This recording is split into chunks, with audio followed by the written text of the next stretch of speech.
Why does it feel like it's just not the same anymore?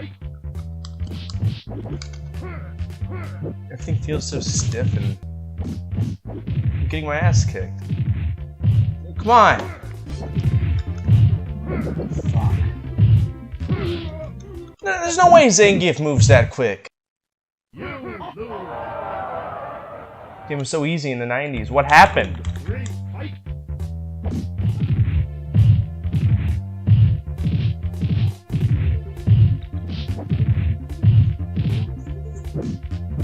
What have I done to deserve this?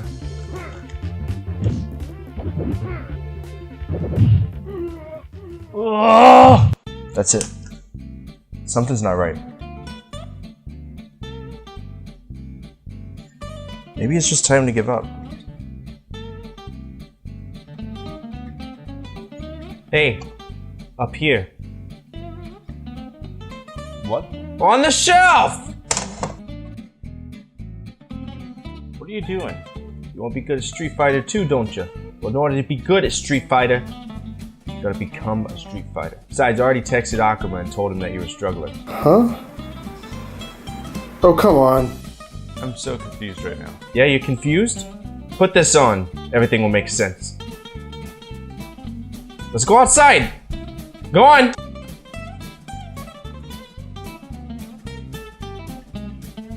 You want me to do what? I want you to destroy this car.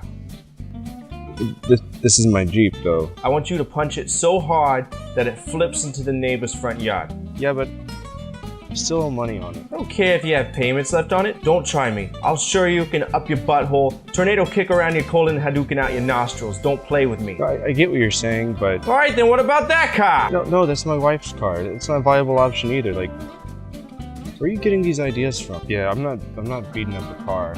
You're a lost cause, kid. You're insane. I'm insane. You're the one that's talking to a statue. You're right. I'm always right. I'm Ryu. They'll make me a proprietary character for no reason. Maybe it just wasn't meant to be.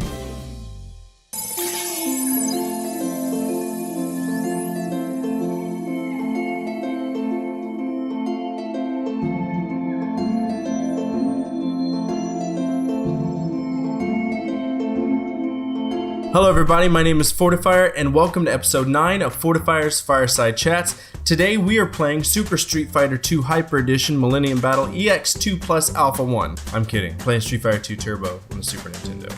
Now I know what you're thinking, holy shit, another Capcom game. Yes, another Capcom game, but I didn't pick it this time, y'all picked it. This was a public vote episode. Every third episode I let the public choose, and Street Fighter 2 Turbo beat out Super Caesar's Palace and Final Fantasy 2.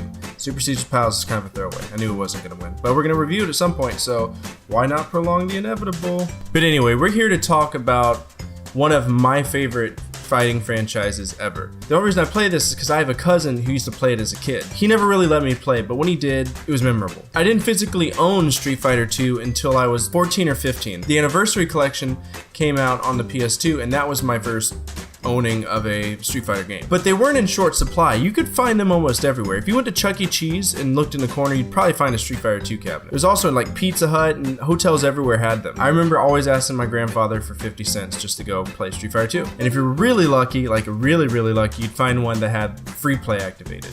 So you could just beat up all your friends. But let's go back to 1992 and talk about this game. So before we talk about Street Fighter 2 Turbo, we need to talk about Street Fighter 2 and even more so what came before it. So traditionally, I try not to play a game unless I played the predecessor. In this case, the predecessor to Street Fighter 2 is just regular run-of-the-mill Street Fighter, also known as Fighting Streets on the TG16. And it wasn't popular. As a matter of fact, it's more of a cult classic for people who are actually interested in it. For me, I wasn't. But the game that really broke Capcom out into the tournament fighter world and, in my opinion, established the entire genre was Street Fighter 2. So Street Fighter 2 came out in 1991. It was known as the World Warrior. In this game, we were introduced to our 8 characters that are pretty much the foundation for the series now at this point. And that's Ryu and Ken, E Honda and Chun-Li, Blanca and Zangief, and finally Guile and Dalsim. Now I don't know how each of these are pronounced. It's kind of been up to speculation of how they should be pronounced, and I'm sure somebody knows it better than me, and if you do, woo! Who cares? Each of these characters had their own soundtrack, each of these characters had their own levels, and at the very end of it, you'd fight 4 unique Grandmasters, Vega, Balrog, M. Bison and Sagat, obviously M. Bison being the final one. But the game needed to be updated, I guess, because money. I don't know why Capcom did it. Maybe they wanted some variety. So they released another version in 1992 by the name of Street Fighter 2 Dash Championship Edition. The dash was a prime symbol. I don't know what it's technically called. I just call it Dash Edition. And outside of a few things, there really wasn't anything changed. If you ever actually played original vanilla World Warrior Street Fighter 2, you'll notice that it's very slow. Champion Edition allowed for the same slowness, but with some color palette changes. Meaning if two people choose the same fighter, the color palettes would be different. And then people caught on to the fact that the game was just slow as hell. Like, if you actually play it, I cannot stress this enough, you'll notice how sluggish it is. It's worse than Dhalsim's Moon Jump of Street Fighter 4. Also, the 4 Grandmasters became selectable, meaning you could play as Balrog, Vega, Sagat, and Bison. So people started making their own homebrew clones of the actual ROM file. One was called Rainbow Edition. The Rainbow Edition featured sprites that moved really fast. This would lead to the inspiration for what we know as hyper fighting. So 8 months after Championship Edition, here comes Street Fighter 2 Turbo Hyper Fighting. And that is the Street Fighter we know of right now. I have it on Super Nintendo, and I also have the special Champion Edition on the Sega Genesis. But that wasn't nearly enough. No. We needed more. Insert Super Street Fighter 2. Now this game operated on a different hardware that allowed for different music, that had enhanced graphics, and by enhanced graphics I mean like a little bit. Super Street Fighter 2, the new challengers came out featuring 4 new characters. DJ, Cammy, Fei Long, and T-Hawk. Perhaps the stupidest fighter I've ever seen is T-Hawk. I don't like it. And I guess they needed to make that game faster too, because they revised it again. That's right, Super Street Fighter 2 Turbo, also known as Super Street Fighter 2 X Grandmaster Tournament, or Grandmaster Challenge, one of those. I don't play it. And the game gave you a super bar. That's it, super bar. Hallelujah. And then in 2003, they made one last final version of this game that you can only play in America on ports such as this, and it was Hyper Street Fighter. And Hyper Street Fighter pretty much allowed for you just to mix and match all the previous games that I just mentioned. Now these were the arcade versions. So porting the game was probably the best thing they could do, because it took off. We're up to like Street Fighter 5. I'm waiting for them to release 6 next year, but unfortunately, for me the series is kind of going in the wrong direction. But hey, to each their own. If you like it, you like it. 1992 was, for all intents and purposes, a super quiet year for the Super Nintendo. So Capcom really couldn't have picked a better time to just come out and say, hey guys, watch this. I think the only game that actually mattered in 1992 on the Super Nintendo for me was Wolfenstein 3D. That's enough for me. Let's take a look at this awesome card. Alright, let's take a look at my copy of Street Fighter 2 Turbo. I'm sorry, it doesn't really roll off the tongue well, so I have to look at the card every time I want to say the actual episode. Anyway, there we go. I actually showed people this cart once before, whenever, I think it was the Populous video, where I was like, this is a comparison between a Super Nintendo cart and a Super Famicom cart. But yeah, I got this for, I want to say $10 at Rad Junk, which is a local game store down here in Fort Walton Beach. They got everything from Atari 2600 all the way to contemporary games and everything in between. If you're in the area, you should totally check it out. Alright, so licensed by Nintendo, Capcom's old logo. It's weird that they put that logo on there, because if you look at the actual game, we have that blue and gold logo that we know. That one right there. For some weird reason, they put it on here with that red logo, which is kind of different. Oh well. So on the front, we see Sagat getting the shit kicked out of him by E Honda, of all people, in his bathroom.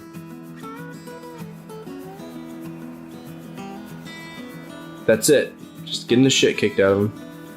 And just because we got it, might as well look at this one too. This is Street Fighter 2 Dash. Notice the prime symbol right there. Special Championship Edition. This is an awesome artwork, because there's one of two things are going to happen. Bison's about to get a sonic boom straight to the dick.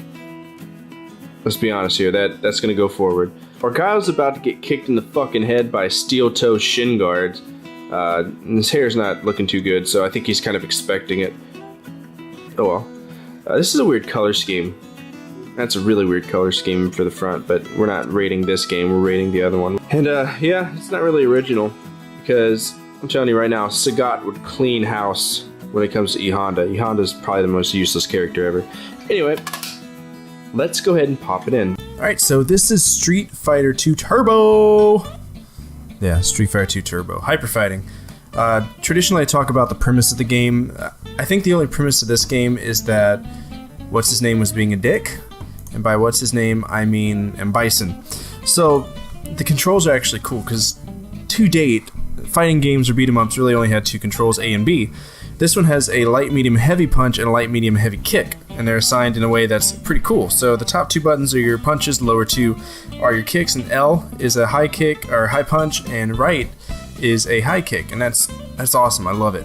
And you have the ability to map stuff. That's cool. I'm gonna go and lower it 1 star. It's a pretty big difference because as it is, the game's already really tough for me by my standards. Let's go ahead and hit start. All right, so I'm just gonna give like very vague stories about each of these people. I'm gonna play through a round real quick, and whatever. So anyway, normal, definitely normal. And we have our favorites. We have Ryu, we have Ken, E Honda, Chun-Li, Blanca, Zangief, Guile, Dalzim, Balrog, Sagat, Vega, and M. Bison. First guy we're gonna pick is Ryu. Ryu's like the go-to guy. He was one of the ones from the regular Street Fighter game, so he's pretty cool. That's Guile. So yeah, that's an F-16. I work on those. Anyway, let's go. So the moves that Ryu is known for in this game are his Hadouken, his Shoryuken, and his Tetsumaki, whatever the fuck. I just call it the whirlwind attack, the kick, whatever. Super easy. And then after Ryu, we have Ken, so let's go ahead and click him. Ken is a training buddy of Ryu. They've known each other, I think, forever. They have a lot similar of a style. I like to consider them Japanese versus American. Ken is the person who convinces Ryu to come back in after Ryu already won the first World Warrior Tournament. And yes, I'm well aware that M. Bison's running the second World Warrior Tournament. Anyway, Ken has two big attacks. His are also the Hadouken, the Flaming Shoryuken. God damn it.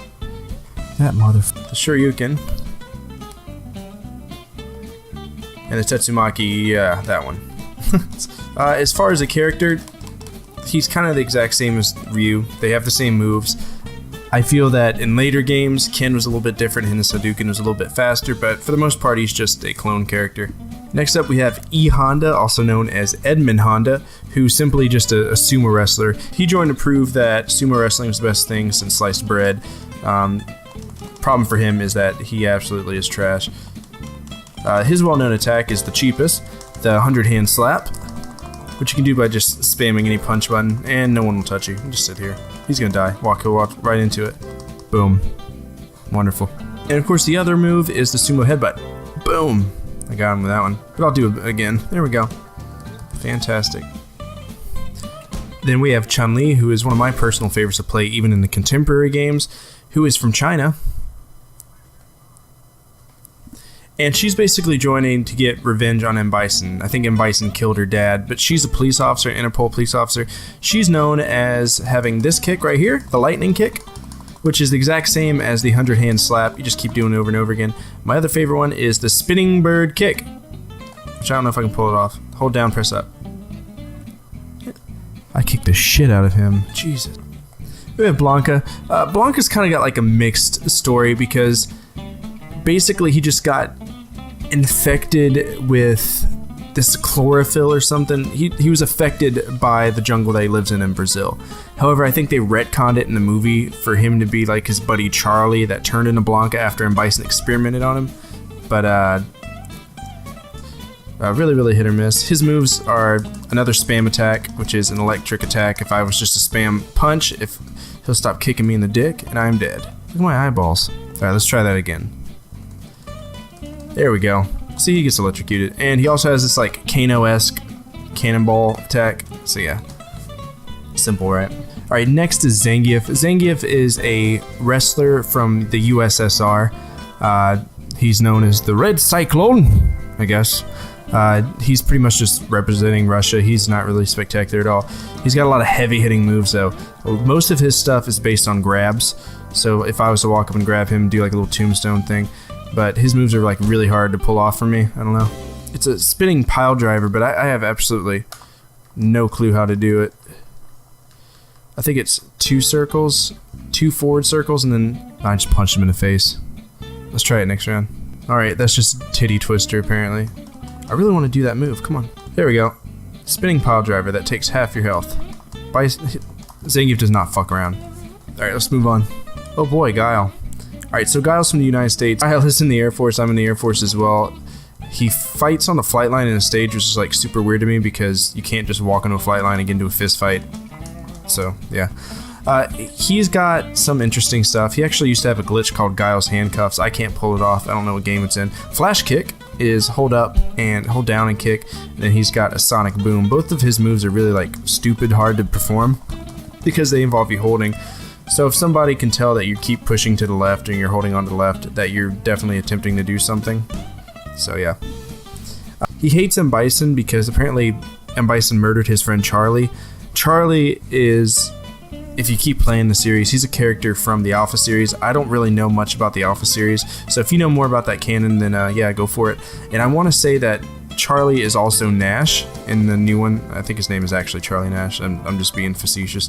But and then we got Dalsim. Now, Dalsim's gonna mark the end of the original 8 fighters. He's from India. He's a yogi, and he's got stretchy limbs. That's his shtick, which sucks. So all you gotta do is just sit here and push buttons, and you will almost guaranteed to always win.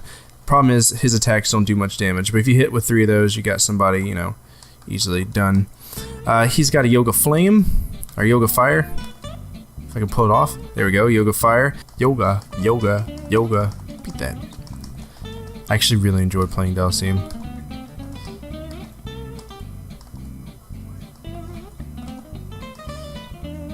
There we go. So it's not the other way around, it's just a complete forward half semicircle, which is really hard to perform on this controller, but whatever. Let's go ahead and move on to the Grand Masters. Alright, so the first one we have is Balrog, which is a dude that's pretty much based on Mike Tyson. Matter of fact, I think his name is M. Bison in the Japanese version. I'm not sure. I know that their names are different, but I've actually never played the Japanese version, so I don't want to say anything that's wrong. Anyway, we'll go ahead and pick Balrog. Balrog fights out of what I think is Las Vegas. It kind of looks like Las Vegas, but he's a boxer. He's one of the first boxers that you kind of encounter in the series. The second being Dudley. If I had to choose between Dudley and Balrog, I'd probably choose Dudley. He just seems better. Yeah, his moves are kind of tough to pull off too because they're holdbacks as well. And if you got somebody that wants to come up and, you know, just grab you, then you're, for the most part, done. But yeah, he works for Shadaloo, and he's based off of Mike Tyson. That's all you need to know. He's just a henchman, but he hits really damn hard. Then we have Sagat. Sagat's kind of like the pseudo-boss in my opinion, because he was the boss of the first game. I don't remember if he had an eye patch in the first one, but he definitely has one in the second one. He's really scarred up and all that. I think him and Ryu have it out for each other, especially since Ryu just scarred the shit out of his chest, which I'd be pissed off too. He's really tall. Like that's how annoying this guy is. But he's got the Tiger Knee, or the Tiger Shot, which you can do high and low, depending on if you use a kick or yeah, it's pretty cheap actually. Those legs are just half the size of the screen, it seems, and he laughs at you. There's another one. It's a tiger uppercut, but I don't remember how to do it. I just did it. It's a Shoryuken. Alright, next. Alright, so next is Vega, who is, if I remember right, he's a Spanish fighter, but he like uses a mixture of bullfighting and ninjutsu. I'm just kidding, I got that from the website. But yeah, he's a bullfighter, and he wears the bullfighter clothing and ninjutsu, I guess. But for the most part, he's one of my favorite characters, but he does a move as a boss that you cannot do as a regular player, which is kind of trash.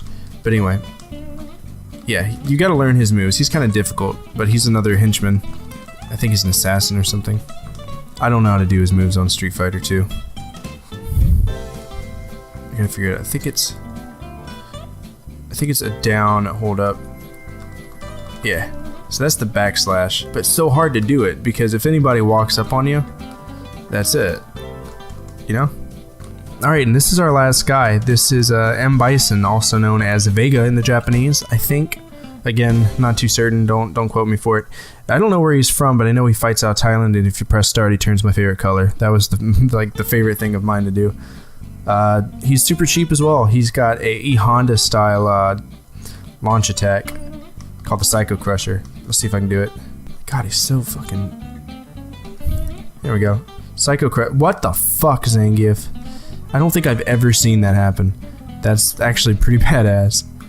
He's also got another little attack I like to do, where you just... I think you can, like, hold down and press up, and you jump on their head until Zangief does that, and he will get you every time with it.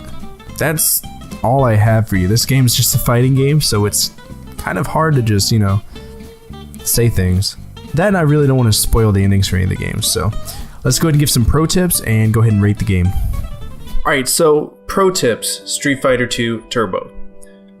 Pro tip number 1, learn the combos for every single character and learn them well. You have a better chance of enjoying a game if you actually understand what you're doing and not just button smashing. If you want to play a button smasher, I'm sure there's games on the Super Nintendo that favor that style of gameplay.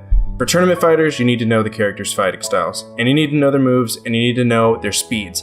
A lot of the characters sometimes sacrifice power for speed. For example, Chun-Li is really fast, but she doesn't hit nearly as hard as Zangief, who moves very slow. Pro tip 2. Start at lower speeds and work your way up. I know that I said that the early versions of Street Fighter 2, especially the arcade versions, were very sluggish. Not everybody can just pick up a controller and go from regular speed to hyper speed. Kind of in the same way where people with first-person shooters can't just turn their sensitivity all the way up and control turning around super fast and looking up and down super fast. Start slow, work your way up. Number 3, be patient. This is a frustrating game. Most fighting games, period dot, are frustrating. There's going to be parts where you think things are unfair. If you think this is unfair, try beating Gil on hard difficulty on Street Fighter 3. Here's a shocker. And just in case you're wondering, oh, what is he talking about? I'm talking about full regeneration of health, and you're almost dead. You'll get it. Just keep playing the game. And that's all I have for pro tips. Very straightforward fighting game. A great piece of my childhood. Let's go ahead and rate the game. Cart! I gave it a 5 out of 10 because it's super normal. That and it suggests that E-Honda's beating the snot out of Sagat, which is straight up bullshit. They should have put M. Bison kicking the shit out of God. Oh, wait. Yeah, 5 out of 10. Gameplay. It's not bad. Now, if you go straight into Hyper and you, like, assume the entire game based on your experience with Hyper, you're not going to like it at all. You're probably going to feel it's super unfair. I feel like the biggest issue with Street Fighter 2 and really any fighting game on the console is the controller itself. I'm using an aftermarket because it seems like every Super Nintendo controller that I buy on eBay has a messed up D-pad. Either it sticks or one of the buttons sticks, and to be honest, it gets really annoying and it's not very cheap. But for the aftermarket ones, I noticed that it feels the same as Super Nintendo, and it makes me wonder, was that something that was similar with the older style controllers? And the answer is yes. I remember having difficulty playing the game because the D-pad is just, there's a travel issue, or maybe it's just too shallow, I don't know. Pulling off a forward half moon, or a forward quarter circle, and a forward half moon, or a full circle on a D-pad really messes up your hands. It was a lot easier whenever we had things like analog sticks and arcade joysticks. So I'm gonna go ahead and give it an 8 out of 10. Music! The music for Street Fighter 2, actually the music for all the Street Fighter games, has always been awesome when it comes to composition. Capcom's composers are spot on. They had great music in Ghosts and Goblins, they had great music in Mega Man, and they sure as shit had good music in Street Fighter. I'm gonna give it a 10 out of 10. Art. The sprites in this game are very well drafted, and in terms of updating, every time they updated the graphics, they simply got more spectacular as it went on. From Blanca's bulging eyes to the snot literally coming out of Zangief when you punch him in the face, truly spectacular. A unique experience. A game worth sharing with your friends, or not at all. I can't assume your friend status. Maybe you're not sociable. Regardless, we give this game a 7 out of 10. Fun! Yeah, I had fun. Definitely had fun with this game.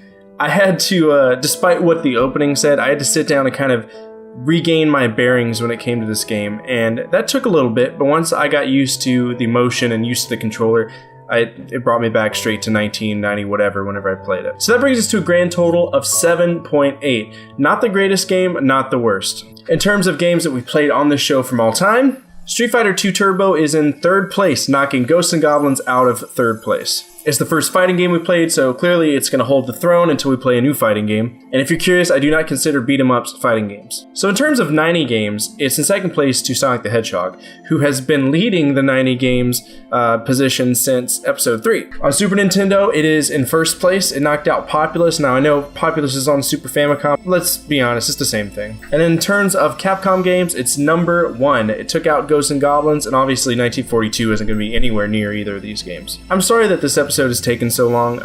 The baby's been really sick, and whenever it comes to making these videos, family always comes first, 100% of the time. Another piece of good news is that I made Twitch affiliate, so come on over and hang out and enjoy the vibes. It's always a fun time having people just sitting down and talking to me while I'm trying to do some of these fun things. Also, I took third place in the 1942 speedrun with 1 hour, 24 minutes, and 35 seconds. So that's a personal, humble brag there. Alright, so if you like what you see, go ahead and give me a subscribe, hit that bell so that you know whenever I'm making more content. Also, if you get a chance, give me a like on this video and comment down below what you're playing and what I should be playing. I've got a lot of retro games on the wall. I'm looking to add some more, and I actually got something pretty cool. Check it out. I got this Zelda Collector's Edition. It came in the mail today. It's not the best boxed copy, but it's got everything that would have been inside of it, so this is like my little pride and joy right now. Additional humble brag. So, from my family to yours, good vibes, good energy, Fortefyre out.